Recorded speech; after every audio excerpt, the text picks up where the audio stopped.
Sebab itulah mereka-mereka di akhir zaman ini yang melanggar cara yang dilakukan oleh Rasulullah, melanggar apa yang berlaku dalam sejarah ini. Kita sudah tengok di mana-mana. Di mana-mana umat Islam di akhir zaman ini berjuang memperjuangkan Islam melalui siasat dan politik. Di samping tak dapat menguasai negara, makin lagi dapat tekanan. Di samping dapat tekanan, mereka makin lalai. Akhirnya terlalu memikirkan negara, urat sebarai. Makin memikirkan negara, makan minum pun tak ada yang halal lagi. Sebab makan minum kita lupakan selama ni orang lainlah yang membangunkannya. Selalu kita menyerahkan fikiran negara, anak isteri tak terurus, anak isteri tak terdidik. Selalu memikirkan negara, maka kita lupa nak mendidik diri kita dan keluarga kita secara yang digendakkan oleh ajaran Islam. Walaupun banyak pujang-pujang mengatakan sistem pendidik ini tagut, tetapi kita juga terlibat dengan sistem tagut itu. Mulut saja tak setuju, tapi sikap kita bersetuju. Sebab itulah makin banyak kita berjuang di akhir zaman, makin kena tekan, makin orang yang mungkar itu buat mungkar lagi, orang yang mungkar makin buat mungkar, dan akhirnya pujuan-pujuan itu sendiri lalai kepada Allah Subhanahu Wa Taala. Jadi saudara-saudari yang dirahmati sekalian, sebab itu sejarah mesti kita fahami. Quran sikit sebanyak mesti kita fahami. Hadis Rasulullah sikit sebanyak mesti kita fahami. Di antara hadis yang telah disebut oleh Rasulullah tadi, Badal Islamu ghariban wa sayaudu ghariban kama bada'a fatuba lil waba'il ladina yuslihuna ma afsalahun nas. Saudara-saudari para hadirin yang sekalian, mengapa ulama-ulama besar sebahagian yang saya katakan tadi, mereka lebih faham tentang Al-Quran, mereka lebih faham tentang sunnah Rasulullah, mereka tidak gairah nak bersiasah, mereka tidak gairah nak berpolitik, mereka tidak gairah nak memerintah. Sedang mereka lebih hebat dari kita, ilmu yang hebat dari kita, kewaraan yang lebih hebat dari kita, ketakwaan yang lebih hebat dari kita, kebanan yang lebih hebat dari kita. Mengapa? Sebab mereka ini faham tentang Al-Quran dan faham tentang sunnah Rasulullah SAW. Dan alim ulama ini mereka berpegang dengan hadis.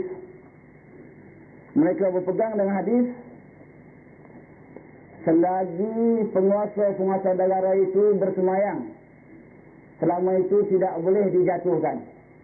Sebab kalau dijatuhkan lebih menimbulkan huru-hara lagi, lebih menimbulkan fitnah lagi. Tetapi yang perlu diberi nasihat, diberi pimpinan, diberi pandangan, melalui bertemu dan berjumpa. Tidak boleh melalui surat, tak boleh juga gunakan doa.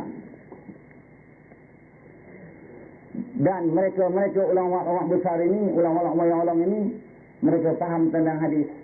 Yang mana ada keterangan hadis yang maksudnya lebih kurang di akhir zaman, iaitu bila mana Islam dan umat Islam itu dalam susunan dagang seperti mana permulaannya, tidak digalakkan kepada umat Rasulullah itu memegang urusan-urusan umum lebih daripada urusan negara. Sebab itu ulama-ulama ini faham. Dan ulama-ulama ini faham berdasarkan hadis. Selagi belum lahir Imam Mahdi dan sebelum lahir Nabi Isa AS, tidak akan tertegak negara Islam walau di mana sekalipun. Lebih-lebih lagi tidak akan tertegak Islam antara bangsa. Saya nak ulang lagi. Mereka ulama besar ini faham melalui hadis. Dan hadis itu kita pun jumpa yang maksudnya lebih kurang. Selagi Imam Mahdi belum lahir dan selagi Nabi Isa alaihissalam belum lahir, selama itulah saudara-saudari yang dihormati sekalian, tidak akan tercetus negara Islam. Walaupun ada orang bercita-cita nak menegakkan negara Islam, walaupun boleh berjaya menguasai negara, akhirnya tidak akan dapat juga ditegakkan. Betapalah nak tegakkan Islam sampai peringkat antarabangsa. Imam Mahdi Nabi Isa saja yang akan dapat menegakkan Islam bertaraf antarabangsa di waktu itu. Bukan macam muka-muka kita yang masih makan belacan ini. Jadi mereka faham berdasarkan hadis juga. Dan hadis itu pernah kita jumpa. Dan selalu kita baca hadis itu. La tazalu ta'ifatun min ummati zahirina alal haq, la yadurruhum man khalafahum hatta ya'tiya amrullah. La tazalu ta'ifatun min ummati zahirina alal haq, la yadurruhum man khalafahum hatta ya'tiya amrullah. selagi ada satu golongan, satu taifah daripada umat aku yang sanggup melahirkan sesuatu yang hak, sanggup lagi memperkata yang hak, sanggup lagi mengamalkan sesuatu yang hak, dan mereka itu tidak akan rosak, maksudnya akidahnya tidak akan rosak, Islamnya tidak akan rosak oleh mereka-mereka yang tak bersetuju. Dan sesuatu taifah ini akan lahir dan muncul selagi dunia ini ada, selama manusia masih hidup lagi di atas muka bumi Tuhan ini. Jadi ulama-ulama besar ini sedar berdasarkan hadis yang telah diberitahu oleh Rasulullah, selagi belum lahir Imam Mahdi dan Nabi Isa AS, selama itu tidak ada ummah, tidak ada kesatuan umat Islam bertaraf dunia, bertaraf negara pun tidak ada, hanya taifah kecil-kecilan saja, hanya taifah kecil-kecilan saja. Sebab itulah mereka tidak ikhlas sangat nak mendirikan soal negara, tetapi mereka lebih suka memberi nasihat kepada anggota-anggota masyarakat. Mudah-mudahan tercetusnya taifah yang disebut oleh Rasulullah sallallahu alaihi wasallam itu. Dan sebab itulah ada keterangan hadis, saudara-saudari yang dirahmati sekalian, walaupun zaman sekarang ni riuh rendah orang nak melawan Palestin, berkorban orang nak melawan Palestin, bermati-matian orang nak melawan Palestin, tetapi hadis telah memberitahu selagi Imam Mahdi belum lahir dan selagi Nabi Isa belum lahir, selama itu Palestin tidak akan dapat ditawan. Selama itulah Baitul Muqaddis tidak akan dapat ditawan.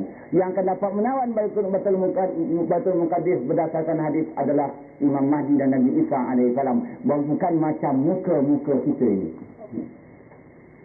Tapi ini ada sangat sensitif ini. Kata-kata saya ni akan menjadi kontroversial. Apa kata orang? Saya pun tak faham.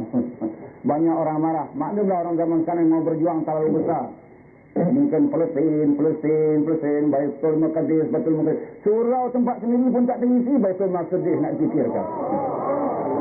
Anak isteri sendiri pun tak boleh kita tegakkan Islam, Baitul Muqaddis, dunia Islam kita fikirkan. Sebab itulah musuh-musuh makin menekan, akhirnya kita makin tercabut iman kita, makin sebut Islam, makin kita nak terhurai Islam kita.